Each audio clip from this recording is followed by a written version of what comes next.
Ah yes, there's nothing like stock footage of snowdrops and daffodils to make us believe that spring has indeed sprung. But another season gives me another reason to invite my pal up from Glasgow to explore some more of Inverness's hidden nooks. So it has been ages since I've seen Karen Bartke, so I've decided to meet her here at the UHI in Inverness. It's a decent day, the snow has gone away and spring has definitely sprung, so we're going to do a bit of time travelling and go through Inverness's history right here on home soil. Oh, it's been ages, I've missed you loads. You're looking well. As are you. Thank you. Very summery. Not too wintry at the minute, still a little bit chilly, but are you ready for a day in Culloden? I am very excited. Another walk, another section of In Your Niche. Not quite walking today, I've got a bit of a surprise. I've got all the gear and you've got no idea. So I genuinely. come on. Oh. I've got somebody here that has a little bit more experience and knowledge of what we're doing. Jane, tell us all about our bikes for today. Okay, so these are electric bikes, really easy to access. All you've got to do, there's a handy little app on your phone that you can download, so you just can register, put your details in, and then you can just, if you just want to hire it for 3 hours, you can.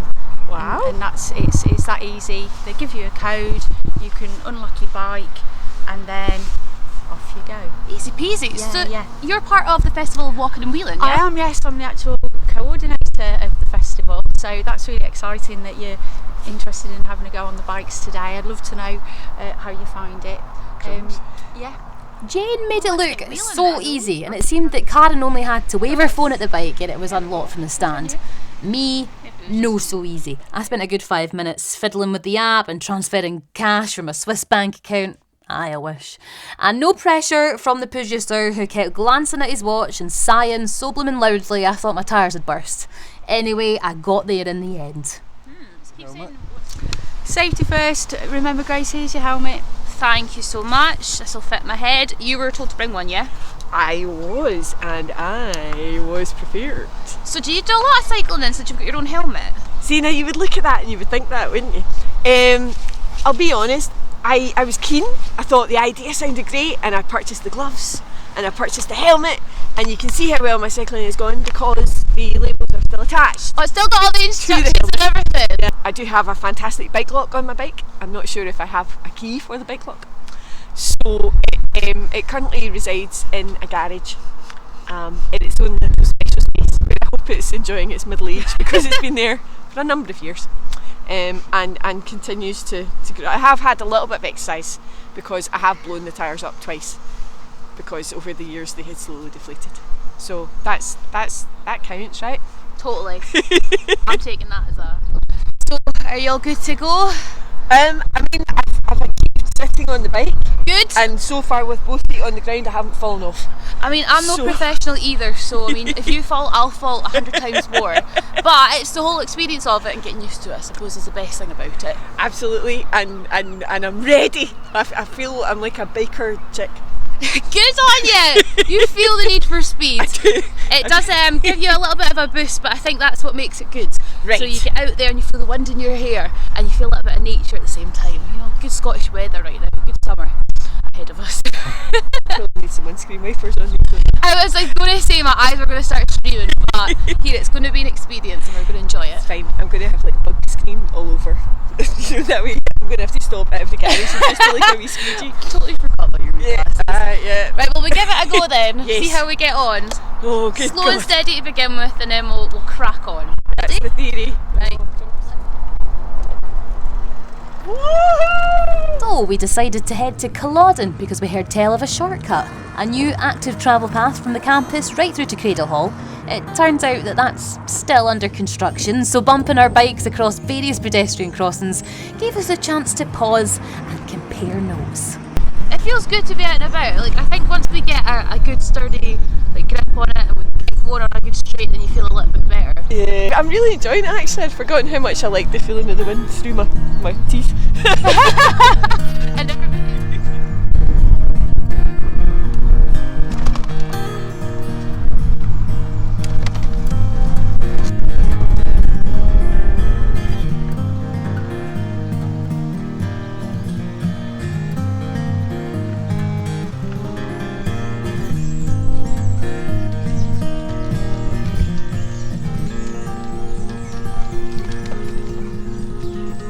downtown Culloden, there was another chance to pause and admire the view. And when you come over the top of the hill at Davia and stuff like that, you can see the Keswick, and that's when you know you're home. So to have a nice view from it from a different angle is quite actually lovely.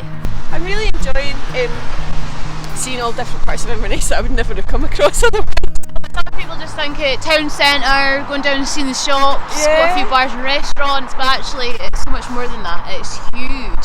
For all that it's a bit cold, I'm not going to lie, I'm really enjoying it. It feels very invigorating. It does, doesn't it? And I've got my high vis on, so if I get trapped in a soda, they can find me. Exactly. And do you know what? It both complements each other, the purple and the orange. Yes. So you're looking good.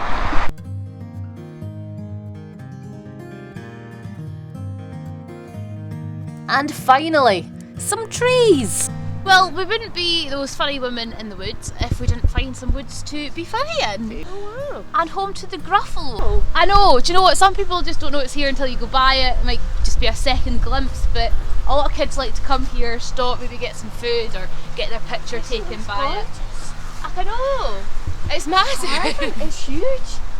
And there's lots of like little intricate detail at the bottom as well, so like if you're not really that tall, you can see all the little things at the bottom too. It's really nice. It's something a bit different. Absolutely stunning. It just means that if you're out a walk or a bike ride, there's something for the kids to kind of look out for and find, so it's quite a nice wee add-on. Ah. Are you quite into, you know, like not quite the Gruffalo, but I'm sure some fantasy tales? Well, I know the Gruffalo a bit. Yeah. I read it many moons ago to some of my friends' children when they were young. And it's a beautiful book with amazing illustrations as well. I think it's because it's Julia Donaldson that writes them. Yep. And the way I love the way this fox is kind of crawling out of that section of the tree. It's just, and I think it's beautiful that they've carved it out of an existing tree trunk. That's obviously, you know, I'm assuming that the tree must have become old and they've just thought that's the very spot, that's the very chap. But it's beautiful. It might spark a little bit more, perhaps in the future. You know, I've got the Gruffalo. Who knows what might happen in the future? Might have more for the kids to enjoy. Absolutely. And the big kids, obviously. Said me, just like that. Oh, look at the Gruffalo, it's amazing. It's really cool. Look at the owl. All good? Yeah, that's cool.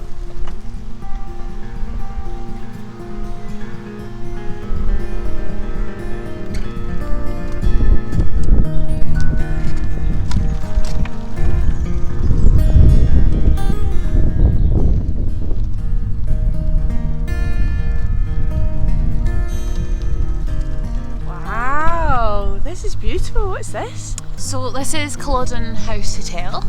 It does what it says in the tin basically. It is a phenomenal hotel. You can come here for food, dinner, high teas. It's so grand.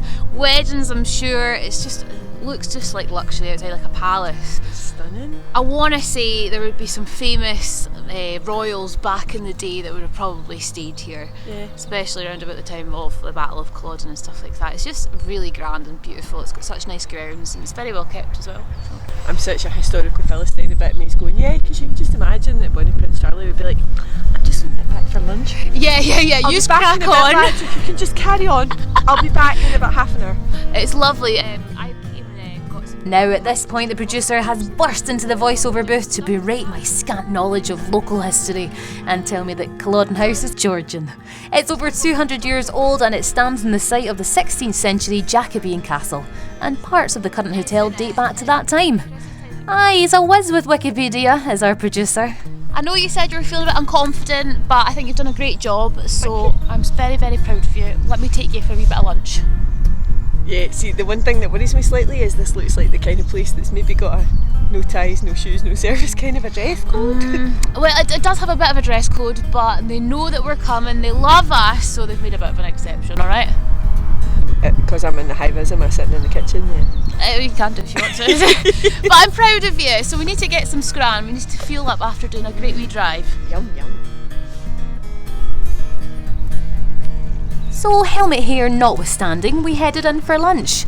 You don't really want to see us stuffing our faces, so let's cut to the bit where I sat down with Karen to have a proper catch-up blether about our lives, career and love of Scottish fresh air.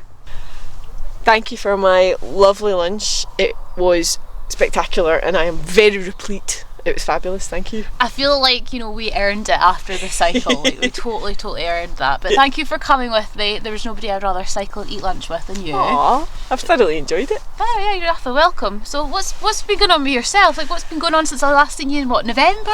Yes, so first of all, I walked back to where I'd left my car, so that was a good start. And then the last series of Scott Squad went out. Of course. So Scott Squad has come to an end, which is very bittersweet. I'm really proud of it, but I was quite sad to see it go. But we had 8 series, so we had a really good run. And then I have been working on a thing for BBC Radio Scotland called Noising Up, which was a satirical comedy series. So we were recording that week to week, which was really good fun. Unfortunately, one of my main characters was Nicoll Sturgeon, and she resigned the last week of the show. And I was like, oh, guessed that. No. And I got to do her resignation speech. We did a sketch of it, and it was kind of weird because she had only resigned 2 days before. Exactly. She resigned on the Wednesday, and we were recording it. In fact, she resigned on the Wednesday. We were recording it on the Thursday morning. Oh gosh. So she'd resigned the day before, and I was quite like, I don't know how I feel about this, and then they're all filming me. And I genuinely nearly burst into tears in the studio because it felt very historic. Do you know what the whole thing does? And I bet you that felt even more emotional. It was, it really was. So so I was working on that. That was amazing, and now I'm just in the wind waiting to see what comes along next, kind of thing. So what about you? Because when I last spoke to you, you were just about to go to London to be a very exciting continuity announcer on Channel 4. It has been really good. I am thoroughly enjoying the job, and I'm getting to know everybody that is there, and they're all really, really nice. London is not for me home. I'm finding it, I knew it was going to be hustle and bustle. I've managed to understand the underground, so the tube system, I've got that in the bag, and that's what I was worried about. It's just not home for me, I don't think, is London. But it's been nice to experience it, and I mean it's not finished, but it's not coming to an end either. So I'm quite happy to continue keep going on and pushing on as far as I can, but it's not forever at the same time. So I love it when I get to come back up to the Highlands, because you can really tell the difference, the peace, the quiet, the tranquility, decent air quality, decent water. You just don't, all the things you never really give a good nod to and give them kudos for, you take for granted a good cup of water. So I do enjoy it. So I'm glad to be back in the Highlands, getting a bit out and about, because you don't get greenery like you do. You get parks and stuff in London, but you don't get the good outdoors like you do here in the Highlands. So you'll need to come back up for the festival of Walking and Wheeling. The Walking and Wheeling Festival. Exactly. Great excuse to get together again. Absolutely. And now I can do walking and wheeling, so I'm 100% ready. Yes. Well, do you know what? You let me know, and I will come and meet you, and we'll do a bit together for that. So that seems like a plan. We can look forward to that. Very much. And with that, we mounted our trusty metal steeds and powered back the way we came. So join us next time when the producer promises we'll be those funny women on water. Water? I don't remember signing up for that. I'm going to have a look at the fine print of that contract. The Inverness Festival of Walking and Wheeling takes place during the final week of May, and more than 30 local organisations are taking part. The festival is supported by the National Lottery Community Fund, by Paths for All and Smarter Choices, Smarter Places.